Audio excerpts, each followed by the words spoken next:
Kennt ihr dieses seltsame Gefühl der Erschöpfung, das irgendwie bereits da ist, bevor man überhaupt den ersten Schritt in einem neuen Spiel gemacht hat? Also man startet einen massiven AAA-Titel und man hat eigentlich auch diesen tiefen, ehrlichen Drang und die Lust nach einem echten Abenteuer. Aber dann drückt man auf die Karte und was einen dort begrüßt, ist manchmal eben keine unentdeckte, geheimnisvolle Welt, die darauf wartet, von einem verstanden zu werden. Nein, manchmal ist es vielleicht so ein bisschen wie der Lageplan eines internationalen Flughafens, der noch dazu in einer anderen Sprache verfasst ist. Und das ist der Moment, in dem die Freiheit, die man eigentlich spüren wollte, oft unter der brutalen Realität eines überladenen User-Interfaces kollabiert. Dann will man nämlich vielleicht nicht mehr spielen, sondern ist primär damit beschäftigt, das alles zu entwirren oder überhaupt die nächste Quest zu finden, und an diesem Punkt waren wir vielleicht alle schon mal. In dieser Überlastung lebt aber womöglich immer noch eine der tiefsten Krisen der modernen Spieleindustrie, die auch heute noch so oft gigantische Welten in ihren Spielen baut,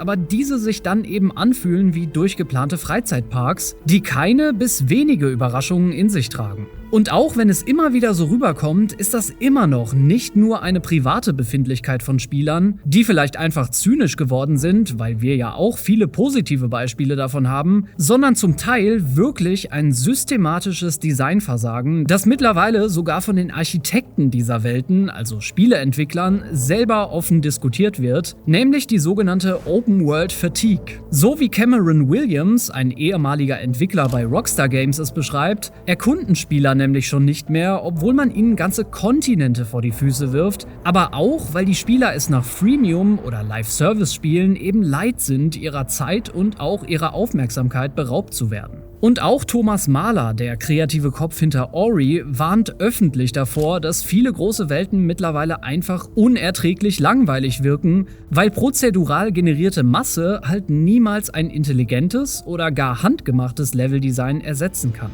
Wie gut deshalb aber, dass sich mit Crimson Desert genau in diese vermeintliche Erschöpfung des Genres jetzt ein Game hineingesetzt hat, das sich ebenfalls zur Aufgabe gemacht hat, dieser mangelnden Open-World-Kreativität entgegenzuwirken. Nicht nur sieht das Spiel von Studio Pearl Abyss nämlich so aus, als hätte jemand das Konzept Open World genommen und jeden einzelnen Regler mit roher Gewalt auf 200% gerissen, es wurde auch im Vorfeld meiner Meinung nach zu Recht als ambitioniertes Frankenstein-Monster aus diversen Einflüssen und Systemen bezeichnet. Aber was macht ein gutes Open-World-Spiel denn überhaupt aus und was sollen sie Spielern wirklich geben, damit diese auch bei einer größeren Welt nicht direkt überfordert sind? Genau diese Fragen möchte ich mir in diesem Video einmal genauer mit euch ansehen und dabei nicht nur klären, ob Crimson Desert gut oder schlecht geworden ist, sondern wie und ob das Game diese Open-World-Fatigue durch sein tieferes Systemdesign umgehen kann oder am Ende vielleicht ganz einfach mal wieder einer der bisher hübschesten Freizeitparks mit der vielleicht längsten To-Do-Liste der Spielgeschichte geworden ist. Also, legen wir los! Um die Fragen von eben am besten beantworten zu können, müssen wir vielleicht erstmal verstehen, wie Open Worlds uns heute eigentlich belügen. Sie verkaufen uns nämlich sehr oft permanent die Illusion der grenzenlosen Freiheit, aber in der Realität bleibt die Welt selbst meistens nur eine hübsche Kulisse. Also man darf zwar überall hinlaufen, bis das Ende der Map erreicht ist, aber man darf dort meistens auch nur auf den exakt vorgesehenen Pfaden wandeln und nur die exakt vorgesehenen Dinge tun. Schaut man sich Zelda Breath of the Wild und Hogwarts Legacy im Vergleich an, kann ich bei Hogwarts Legacy zwar auch überall hinlaufen oder fliegen und auch Puzzles mit Kugeln wie in einer Sandbox lösen, bei Zelda habe ich im Vergleich aber eine echte Sandbox, in welcher ich abgesehen von den Regeln der Engine, also des Grundgerüsts des Spiels, quasi alles machen kann, was ich will. Systemisches Design, die sogenannte heilige Philosophie des modernen Game Designs, meint im Grunde genau das. Es beschreibt eine Welt, in der eigenständige Systeme logisch aufeinander reagieren. Also Physik, Wetter, künstliche Intelligenz, brennbare Materialien, all das existiert unabhängig vom Skript und genau daraus entstehen dann Momente, die eben mal nicht vom Autor geschrieben wurden, sondern bei denen du wirklich das Gefühl hast, wow, das Spiel lässt mich gerade wirklich damit durchkommen.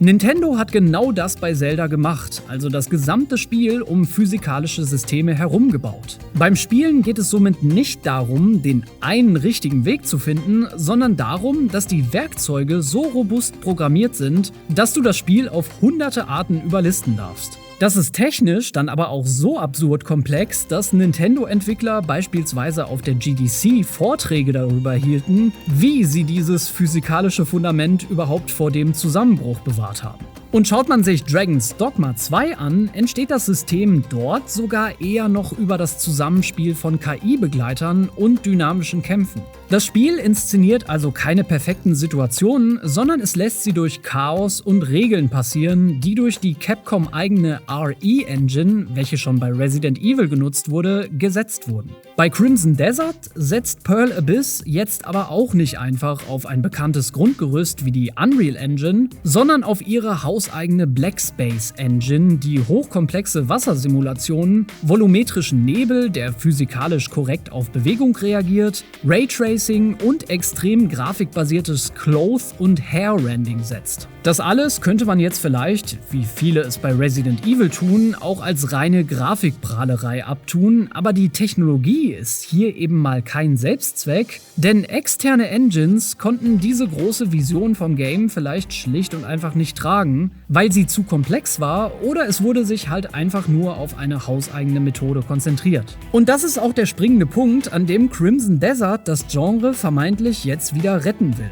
Denn wenn diese grafischen Systeme jetzt wirklich in tiefes, echtes Spieldesign übersetzt werden, also wenn Nebel, Wasser und Wind nicht nur hübsch aussehen, sondern meine taktischen Entscheidungen im Kampf oder der Erkundung diktieren, dann sind wir eben auch hier weg von einer toten Kulisse und wieder zurück auf einem echten Spielplatz. Das fertige Spiel zeigt nämlich genau diese Ambition, weil sich das Spieldesign wie in anderen starken Vertretern dieses Genres mal wieder stark auf Vertikalität und Interaktion stützt. Cliff, unser Protagonist, hat zwar eine dedizierte Ausdauerleiste, er kann überall klettern und er nutzt die sogenannte Axiom Force, ein Werkzeug, das den Fähigkeiten eines Link in Zelda schon verdammt ähnlich sieht, aber das Spiel meint diese Sandbox-Freiheit genau wie Zelda auch todernst. Statt eben nur stur eine Felswand hochzuklettern, kann man mit seiner magischen Greifhand nämlich beispielsweise einen Baumstamm nach unten spannen und sich selbst wie mit einer Steinschleuder über das Hindernis katapultieren.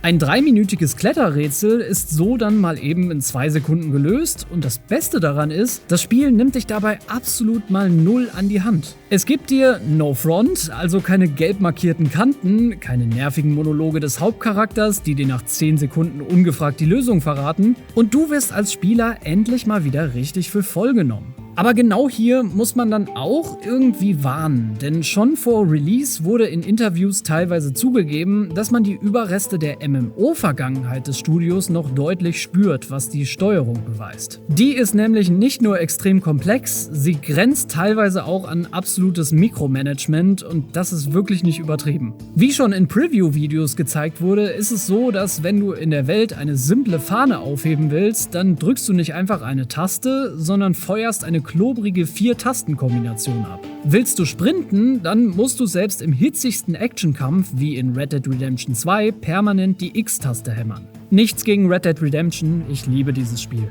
Aber seien wir mal ehrlich, all das ist eben auch das klassische Risiko dieser hochambitionierten Projekte und so zum Beispiel auch das Setzen auf den Kopierschutz de novo. Eine Welt kann auf dem Papier also noch so frei und auch nach System geplant ungeplant sein, aber wenn du, nur um eine kurze Story-Vision der Vergangenheit zu sehen, erstmal ins Inventar gehen, ein spezielles Item ins Radialmenü legen, das Menü schließen, das Item anlegen und dann noch aktivieren musst, dann fühlt sich das vielleicht manchmal auch so an, als müsstest du gerade ein Seminar in User-Interface-Design belegen, das noch komplizierter wird, wenn es ums Kämpfen geht. Denn wenn wir über Ermüdung in Open Worlds sprechen, dann müssen wir vielleicht auch über den Kampf sprechen. Oder genauer über die Art, wie moderne Spiele Schwierigkeit vortäuschen. Oft wird Schwierigkeit nämlich nicht nur über intelligentere KI oder neue feindliche Angriffsmuster generiert, wie es auch fairerweise der Fall sein sollte, sondern manchmal auch eben über reine Mathematik. Das heißt dann, dass du in vielen Spielen, welche so skalieren, auch auf denselben Gegner wie vor 10 Stunden treffen kannst, dieser aber dann plötzlich die 10-fache Menge an Lebenspunkten hat.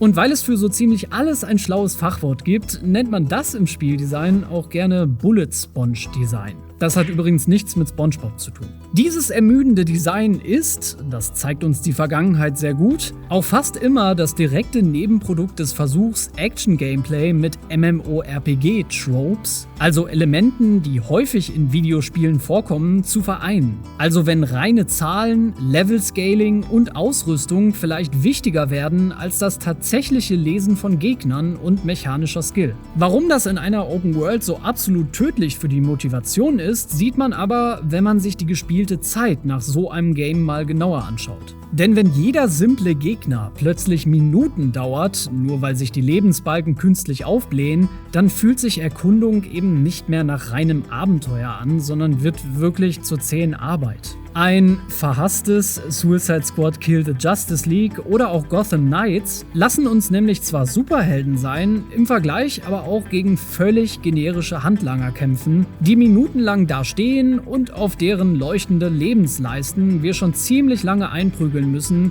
weil unser Gear-Level zufällig 2 Stufen zu niedrig ist. Und das Ganze zieht sich auch so ein bisschen wie ein roter Faden durch die AAA-Industrie der letzten Jahre. Denn nehmen wir Spiele wie Far Cry 6 oder das völlig an die Wand gefahrene Launch-Debakel von Ghost Recon Breakpoint oder auch Skull and Bones, dachte man bei Ubisoft plötzlich, es wäre eine geniale Idee, klassische Shooter in halbgare Loot-RPG-Hybride zu verwandeln.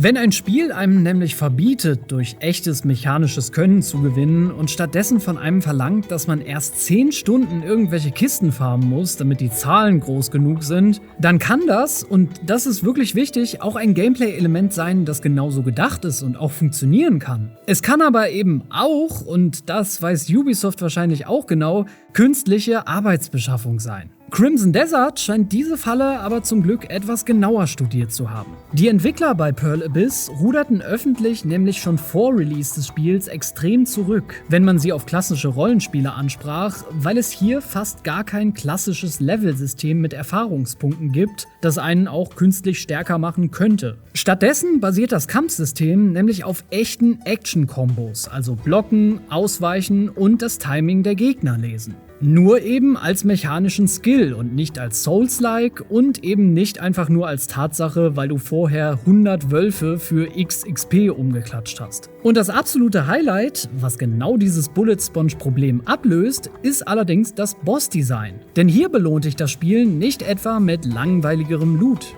Besiegst du nämlich zum Beispiel einen bestimmten Boss, der riesige Bohrer als Hände hat, dann droppt er danach nicht einfach ein generisches Schwert mit plus 5% mehr kritischem Schaden. Nein, du bekommst auch genau diese Waffe als eigene Waffe.